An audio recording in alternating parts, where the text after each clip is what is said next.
aí, senta que lá vem a história. Hoje eu quero te contar mais um mito importante aqui pra gente, a gente tá nessa maratona aqui no meu canal sobre gestão de tempo, é um intensivão, né, que eu tô trazendo algumas questões diferenciadas sobre a gestão do tempo pra gente refletir aqui junto, e esse mito que eu trago hoje traz mais um aspecto aí pra gente refletir. Ele é o mito de Ícaro, Dédalo e Ícaro, né? Dédalo é o pai de Ícaro. E tudo começa, eu preciso te explicar um pouquinho quem que é Dédalo. Ele foi, né, um arquiteto, um artesão muito inventivo, que é da cidade de Atena, e ele foi contratado pelo rei Minos, da ilha de Creta, para construir o famoso labirinto do Minotauro. Minotauro, então, é aquela figura, né, mitológica que tem o corpo de um homem e a cabeça de um touro, né, uma figura feroz, um monstro terrível, que foi lá aprisionado nesse labirinto e que foi construído por Dédalo. E aí, tudo estava dando muito certo, Dédalo entregou o labirinto, o rei Minos estava super contente, só que aí ele acabou entregando os segredos do labirinto para Ariadne, né? Então essa é uma história paralela, mas faz sentido aqui, você precisa entender essa parte.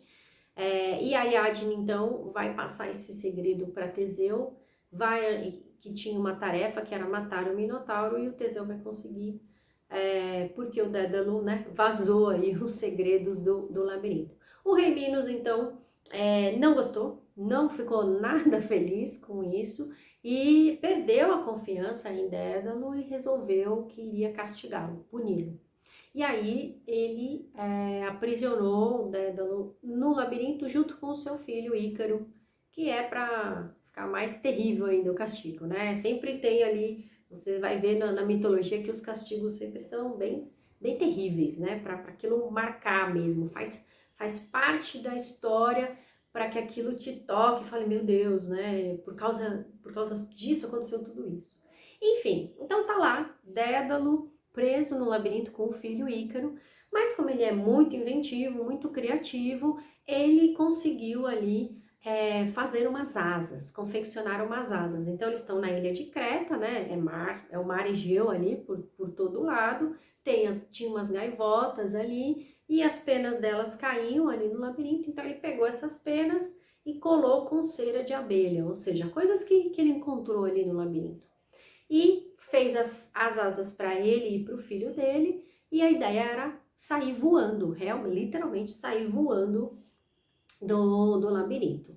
E aí, antes de voar, Dédalo falou, filho, presta atenção, Ícaro, presta atenção porque tem um aviso importante aqui para te dar. É o seguinte, quando a gente sair voando, você não pode voar muito perto do mar, porque você pode se molhar, enfim, as penas molharem e você vai cair no mar e morrer afogado. E você também não pode voar muito perto do sol, porque senão ele vai derreter a cera e cair as suas penas e você vai cair no mar e morrer afogado do mesmo jeito. Então, nem muito ao céu, nem muito ao mar. Você tem que voar meio que no meio do caminho. Tá bom? Beleza? Entendeu? Entendi, pai. Fechou? Vamos lá, vamos sair daqui. E aí, então, eles saíram voando e deu certo, deu muito certo. Eles conseguiram. E aí, o Ícaro, ele ficou tão fascinado com aquilo, ficou tão, né, em êxtase de estar voando, que ele esqueceu completamente o que o pai falou. E ele começou, então, a voar mais alto, a subir, começar a subir. E o pai dele falava, filho, volta. E ele nem ouvia o que o pai estava falando, ele estava assim tão enfeitiçado por aquilo, né? E ele foi tomado então de uma arrogância, ele começou a achar que ele era como os deuses, que nada poderia impedi-lo. Ele falava assim, pai, nada me impede, eu vou, agora eu sou como os deuses, eu sou invencível. E aquilo foi, né? Ele foi ficando orgulhoso, aquela arrogância foi tomando conta dele, ele foi perdendo o juízo, né? E aí o que aconteceu é que ele foi voando cada vez mais alto e o que o pai falou que ia acontecer, aconteceu. O sol derreteu a cera, as penas descolaram e ele despencou no mar e morreu. Deu ruim pro Ícaro. E o pai dele não pôde fazer nada, ficou ali olhando o filho despencar. Então, o que que esse mito conta pra gente? O que que esse mito tem a ver com gestão de tempo, Vanessa? O que que ele tem a ver com a minha vida, né? Então, pra gente entender um pouquinho mais, a gente precisa falar sobre um conceito que também é um termo grego, chama híbris.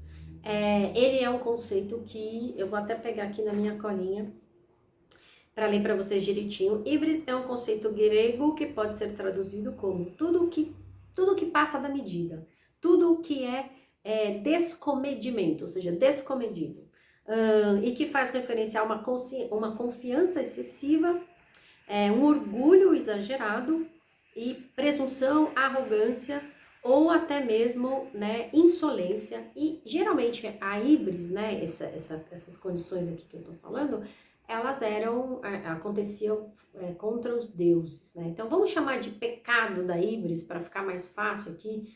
Os gregos não usavam esse termo de pecado, mas a gente usa aqui para ficar mais fácil. Então o pecado da arrogância, o pecado da híbris, geralmente quando era cometido com os deuses, nas histórias da mitologia, aquele que cometia a híbris geralmente era bem castigado, assim, que nem o Ícaro, né? Então ele achou que poderia ser como os deuses. Um simples mortal achou que poderia ocupar esse lugar e pagou com a morte. A gente tem outros personagens dos mitos, como Prometeu, que é o Prometeu acorrentado, né? Aquela história em que ele é preso numa pedra e uma águia vem devorar o fígado dele de dia, o fígado se regenera e aí a águia volta de novo e volta de novo eternamente. Então ele Prometeu e Sísifo, que é aquele que tem que empurrar a pedra morro acima e a pedra rola e ele volta e faz isso todo dia, são dois exemplos de pessoas, né, de figuras ali que tentaram enganar os deuses de alguma maneira e foram castigados também. Depois até te conto qualquer dia eu vou falar sobre esses outros mitos aqui. Mas enfim, então Ícaro foi cometido pela híbris, né? Ele achou que poderia voar como os deuses voam e foi punido com a morte, até que o castigo dele não foi tão terrível, não foi tão eterno assim. E trazendo aqui então para a nossa vida, trazendo aqui para a nossa reflexão, a gente comete a híbris quando a gente acha que pode ser perfeito. Quando a gente mira num nível de perfeição, de perfeccionismo, para entregar as nossas tarefas. Aqui a gente é cometido dessa arrogância, desse descomedimento, da gente achar que poderia realmente ser tão perfeito, tão infalível como os deuses, né? Ou como Deus, se a gente trouxer aqui para a religião católica, né? Só ele é perfeito, só a natureza é perfeita, a gente não é, né? No máximo, a gente pode entender ali que nós somos seres em construção, né? Estamos tentando melhorar ali um passinho depois do outro. Então, o que acontece com a pessoa? Na vida real, a híbris, ela é castigada, né? Como é que a gente é castigado? E a gente é castigado de uma maneira simbólica no nosso mundo interno. Então, as pessoas que são perfeccionistas ao extremo, e aqui eu tô falando do extremo, né? Daquela pessoa que tá olhando o erro em tudo, que tá vendo que tá tudo, que tá incompleto, né? Essa pessoa ela se torna escrava e paralisada, né? Ao invés dela ser uma pessoa de ação, ela se torna paralisada pelo próprio perfeccionismo dela. Esse é o castigo, né? Então ela se torna muito procrastinadora porque ela tem medo de fazer aquela tarefa, ela sabe que aquela tarefa vai ser tão exigida dela mesma. O perfeccionismo muitas vezes é dela. Tem talvez uma cobrança externa, mas ela já tem aquilo dentro dela. Então, ela se sente paralisada, ela se sente incompetente, ela se sente uma fraude, porque ela não consegue atingir aquele nível de perfeccionismo, que é um tipo de arrogância, a gente não conseguiria, ninguém consegue. E outra punição também é aquela pessoa que fica refazendo o trabalho, reescrevendo, reeditando, corrigindo, olhando, fiscalizando, procurando aquele pelinho em ovo e muitas vezes perde o prazo. E aí a pessoa se torna incompetente, porque ela perdeu o prazo. Então percebe que o perfeccionismo exagerado, né, ele leva a gente à incompetência. O caminho é ser incompetente. Você não tem como é, entregar algo perfeito, né? Então, mesmo porque você pode pensar assim, ah, Vanessa, mas tem tantas pessoas que eu admiro, sei lá, pessoas famosas, enfim, pessoas do meu trabalho que são infalíveis. Eles não são. E eles provavelmente já erraram muito, já fizeram muita besteira até chegar no nível em que eles estão, né? Então, o perfeccionismo, o perfeito não existe. Tem aquela frase que é muito legal, eu gosto muito, né? Que feito é melhor do que perfeito. É, e isso então ajuda a gente a entender que essa é a nossa punição. O perfeccionista, ele fica preso, enredado na não ação. É um tipo de morte.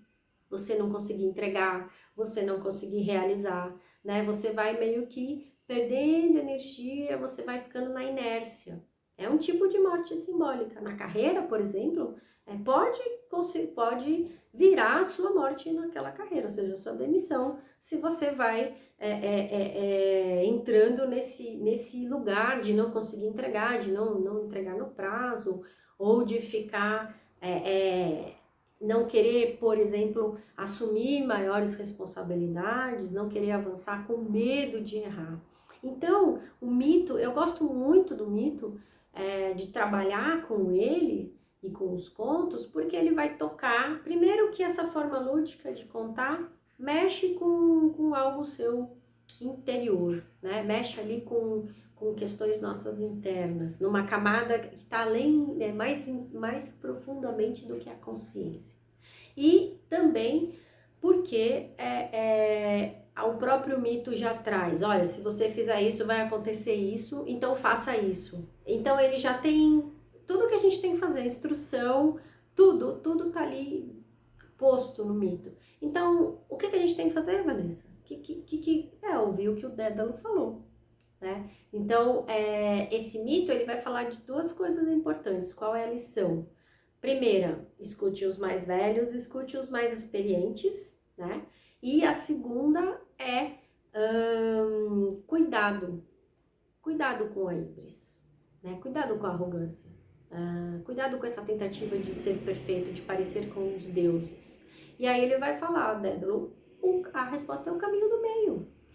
Nem tanto amar, você não é uma fraude, você não é uma pessoa que só erra, que não faz nada perfeito, que não faz nada certo, que não consegue entregar, mas também você não é alguém que vai conseguir fazer algo perfeito, infalível, maravilhoso, que vai agradar todo mundo, que todo mundo vai elogiar.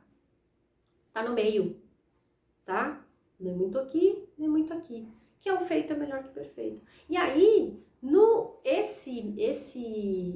toda essa técnica que eu tô usando aqui com você, que é uma amostra para você entender, poxa, quem sou eu dando aula, né? Para quem não me conhece, para quem tá chegando aqui no canal, meu nome é Vanessa, eu sou coach de carreira e psicanalista, né, de orientação junguiana, mas eu também sou publicitária, tenho uma carreira de 18 anos no mundo corporativo e juntei toda essa minha experiência com um tema que eu gosto muito, que é gestão de tempo, e criei esse curso, Minha Agenda, Minhas Regras, para mulheres. Então é um curso feito por mulheres, para mulheres. Eu não estou sozinha nessa, eu tenho a minha produtora, a Carol Carminati, que fez todo o cenário, a edição, o conceito criativo do curso.